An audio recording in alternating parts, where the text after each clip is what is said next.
Everyone welcome to another mini blog. তো প্রথমেই অনেক অনেক সরি চেয়ে নিচ্ছি, কারণ এই ভিডিওটা বেশ অনেকটা পুরনো, অনেকটা মানে সেই জামাই ষষ্ঠীর পরের দিনের ভিডিও।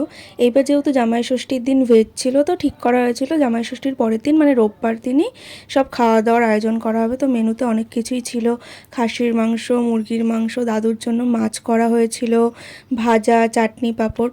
তো এইসব রান্নাবান্না তো কমপ্লিট। তারপর আমি ফ্রেশ হয়ে চলে এসেছি।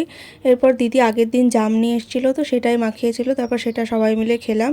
তারপর দুপুরের খাওয়া দাওয়া শেষ করে কোল্ড ড্রিঙ্কস খেয়ে প্রায় একটানা একটা লম্বা ঘুম দেওয়ার পর বিকেলে বৃষ্টি ভার করে আমরা সবাই মিলে চলে এসেছি মেলায়।